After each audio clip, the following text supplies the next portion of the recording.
नमस्कार दोस्तों, मैं हूं शिवम पांडे और आप सभी का स्वागत है आपके अपने चैनल ट्रिक पॉइंट में। दोस्तों, आज हम लोग इस वीडियो में उत्तर प्रदेश के प्रमुख व्यक्ति व उनके जन्म स्थान को ट्रिक के माध्यम से याद करने वाले हैं। तो आप इस वीडियो को शुरू से अंत तक जरूर देखिएगा, जिससे कि सभी चीज़ें आपको अच्छे से याद हो सकें। तो देरी ना करते हुए चलिए इस वीडियो को शुरू करते हैं। सबसे पहले बात कर लेते हैं मेजर ध्यानचंद की, जो कि संबंधित हैं प्रयागराज से। कैसे याद रखेंगे? प्रयाग में आपको एक शब्द प्रा के बाद मिल जाएगा योग, याग, योग। और योग करने से क्या होता है? जो ध्यान है वो एकाग्र होता है ना। योग करने से ध्यान जो है एकाग्र होता है। तो आप ऐसे आसानी से याद रख सकते हैं कि मेजर ध्यानचंद का जन्म कहाँ हुआ था? प्रयागराज में।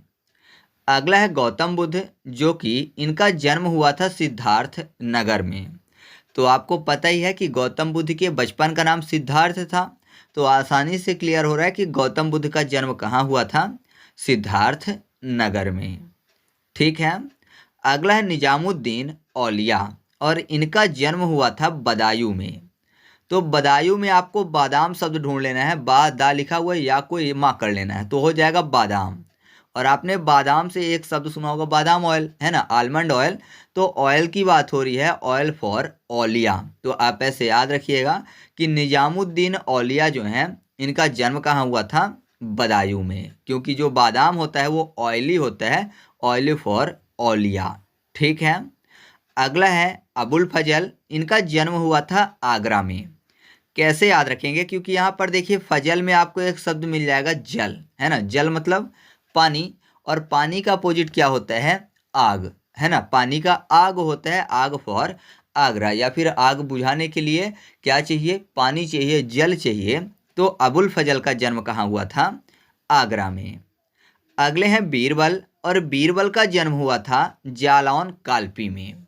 तो यहाँ पर देखिए बीरबल, आपको पता है कि बीरबल और अकबर की कहानियाँ हुआ करती थी। तो जो बीरबल थे वो बुद्धिमान थे, है ना। बीरबल बुद्धिमान थे। तो बीरबल क्या करते थे? जो भी अकबर के दुश्मन हुआ करते थे उनको अपने जाल में किसी न किसी तरीके से फंसा लेते थे। क्यों? क्योंकि बुद्धिमान थे, तो बुद्धि का उपयोग करके दुश्मनों को जाल में फंसा लेते थे। तो जाल फॉर जालौन। तो याद रखिएगा कि जो बीरबल हैं, इनका जन्म जालौन कालपी में हुआ था। अगले हैं शेख फैजी, जिनका जन्म हुआ था आगरा में। तो यहाँ पर देखिए फैजी को कर लेते हैं फौजी। और आपने देखा होगा कोई भी फौजियों से संबंधित फिल्में, तो फौजी हमेशा क्या करते हैं? बॉर्डर पर लड़ाई करते हुए दिखते हैं फिल्मों में, जहाँ पर आपको गोला बारूद ये सब देखने को मिलता है, जिससे कि बहुत सारी आग लगी रहती है ना। जब बम वम फटते हैं तो जाहिर सी बात है कि आग लग जाती है, तो आग फॉर आगरा। तो याद रखिएगा कि जो शेख फैजी हैं, इनका जन्म कहाँ हुआ था? आगरा में हुआ था। इसके बाद अगली है रानी लक्ष्मीबाई, जिनका जन्म हुआ था वाराणसी में। कैसे याद रखेंगे? यहाँ पर देखिए लक्ष्मीबाई में आपको लक्ष्य शब्द मिल जाएगा, और लक्ष्य हमेशा कैसा रखना चाहिए? बड़ा रखना चाहिए। तो बड़ा फॉर वाराणसी। या फिर आप ऐसे भी याद रख सकते हो कि लक्ष्मी माता जिनके पास हो, मतलब पैसा जिनके पास हो, वो हमेशा बड़ा आदमी होता है। तो बड़ा फॉर वाराणसी। तो याद हो जाएगा आपको ऐसे कि लक्ष्मीबाई का जन्म कहाँ हुआ था? वाराणसी में हुआ था। अगले हैं राम प्रसाद बिस्मिल, जिनका जन्म हुआ था शाहजहांपुर में। तो यहाँ पर देखिए राम प्रसाद, तो आपको पता है अभी क्या हुआ? राम भगवान की मंदिर का उद्घाटन हुआ। तो जाहिर सी बात है कि बहुत सारे लोग चाह रहे थे कि राम भगवान का प्रसाद मिल जाए, है ना। या फिर आप ऐसा कह सकते हो कि पूरा जहां, सारा जहां चाह रहा था कि राम भगवान का प्रसाद मिले। तो सारा जहां फॉर शाहजहां, और राम प्रसाद फॉर राम प्रसाद बिस्मिल। तो आप ऐसे याद रखिएगा कि राम प्रसाद बिस्मिल का जन्म कहाँ हुआ? शाहजहांपुर में। ठीक है। इसके बाद हम लोग बात कर लेते हैं पंडित मदन मोहन मालवीय की, जिनका जन्म हुआ था प्रयागराज में। कैसे याद रखेंगे? यहाँ पर देखिए प्रयागराज में आपको फिर से प्रा के बाद याग यानी योग कर लेना है। और मदन मोहन मालवीय में आपको एक शब्द मिल जाएगा माला। माला जो है, फूल माला, इनकी जरूरत पूजा पाठ में पड़ती है। और जो योग है, आपने देखा होगा बहुत सारे ऋषि मुनि हैं जो कि पूजा पाठ के लिए योग अवस्था में चले जाते थे, है ना। हमेशा के लिए, या फिर ऐसा बोले कि लंबे समय के लिए योग अवस्था में चले जाते थे। और जब तक भगवान प्रसन्न नहीं होते थे, वो योग अवस्था में ही रहते थे। तो आप ऐसे आसानी से याद रख सकते हो कि ये पूजा पाठ से संबंधित है योग, और माला भी पूजा के पाठ से संबंधित है। तो आपको याद हो जाएगा कि पंडित मदन मोहन मालवीय जो हैं इनका जन्म प्रयागराज में हुआ था। या फिर मालवी में आपको यहाँ पर ऐसा कर लेना है, मालवी में मैला शब्द कर लेना है। तो आपको पता है लोग क्या करते हैं, अपने पाप धोने के लिए कहाँ जाते हैं, गंगा स्नान करने के लिए इलाहाबाद यानी प्रयागराज जाते हैं, क्योंकि वहाँ पर संगम है। तो ऐसे भी आप याद रख सकते हो। अगले हैं मोतीलाल नेहरू, जिनका जन्म हुआ था प्रयागराज में। साथ ही साथ जो जवाहरलाल नेहरू हैं इनका भी जन्म प्रयागराज में हुआ था, क्योंकि आपको पता है मोतीलाल नेहरू जो थे वो जवाहरलाल नेहरू के पिता थे। तो मोतीलाल को कर लेना है मोटीलाल, यानी मोटे होने की बात। तो कोई मोटा हो रहा है तो जाहिर सी बात है बोला जाएगा उसको कि क्या करो, योगा करो, एक्सरसाइज करो, ये सब चीज़ें। तो योगा फॉर प्रयागराज, ठीक है। और अगर योगा करेंगे तो क्या हो जाएगा, वो जवा हो जाएगा, जवा फॉर जवाहरलाल नेहरू।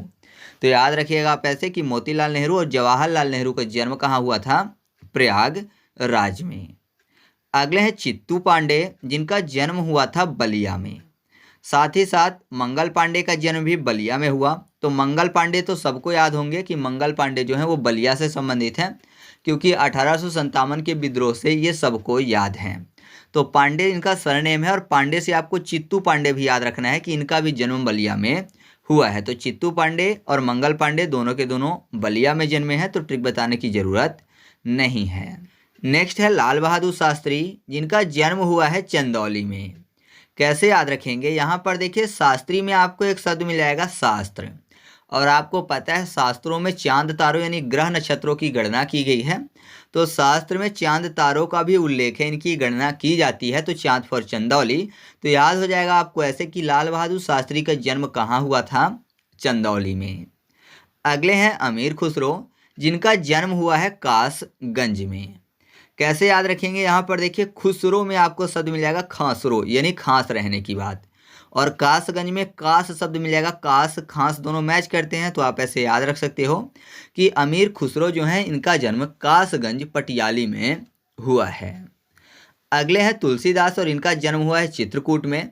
तो आसानी से याद हो जाएंगे। आपको पता है तुलसी का बहुत सारे लोग रस पीते हैं। तो कैसे पीते हैं, तुलसी के पत्ते को कूट कर। तो कूटना फॉर चित्रकूट। तो याद रखिएगा आप ऐसे कि तुलसीदास जो हैं इनका जन्म कहाँ हुआ है, चित्रकूट में। अगले हैं पंडित दीनदयाल उपाध्याय, इनका जन्म हुआ है मथुरा में। तो देखिए यहाँ पर क्या लिखा हुआ है, दीन दयाल, ठीक है, दीन दयाल। तो कुल मिलाकर इसको ऐसे कर लीजिए, दीना दाल, यानी कोई बोला है कि दो ना दाल। हमेशा बच्चे जो हैं माँ से बोलते हैं कि माँ दाल दो ना, है ना। जैसे खाना खा रहे हैं तो दाल कम पड़ गई तो दाल मांग रहे हैं कि दो ना दाल। कि तो माँ पूछ रही है कितना, तो बोलते हैं थोड़ा। माँ पूछती हैं कि कितना दूँ, तो थोड़ा दो, थोड़ा फॉर मथुरा, ठीक है। तो माँ थोड़ा दो, मथुरा फॉर मथुरा। तो याद रखिएगा आप ऐसे कि पंडित दीनदयाल उपाध्याय का जन्म कहाँ हुआ है, मथुरा में। अगले हैं टोडरमल, और इनका जन्म हुआ है सीतापुर में। कैसे याद रखेंगे, देखिए सीतापुर को कर लेते हैं सीता को सीधा। आपने एक कहावत सुनी होगी कि जो पेड़ हमेशा सीधा रहते हैं वो टूट जाते हैं, और जो झुक जाते हैं वो नहीं टूटते, है ना। तो सीधे रहने वाले पेड़ टूट जाते हैं। तो टूटना फॉर टोडरमल और सीधा फॉर सीता। तो याद रखिएगा कि टोडरमल का जन्म कहाँ हुआ था, सीतापुर में। अगले हैं अशफाक उल्लाह, जिनका जन्म हुआ था अयोध्या में। तो अशफाक में आके बाद आपको शब्द मिल जाएगा सफ़ा, यानी साफ। साफ मतलब क्लीन। तो यहाँ पर देखिए अयोध्या आपको पता है, अब अयोध्या में राम भगवान की मंदिर देखने के लिए बाहर से बहुत सारे लोग आएंगे। तो जाहिर सी बात है अब अयोध्या को बहुत ज़्यादा क्लीन रखने की ज़रूरत है। तो आप ऐसे याद रखिएगा कि अशफाक उल्लाह खां का जन्म कहाँ हुआ है, अयोध्या में। अगले हैं राम मनोहर लोहिया, इनका जन्म हुआ है अंबेडकर नगर में। तो देखिए लोहिया में आपको लोहा शब्द मिल जाएगा, और अंबेडकर में बेडकर, यानी बेड की बात।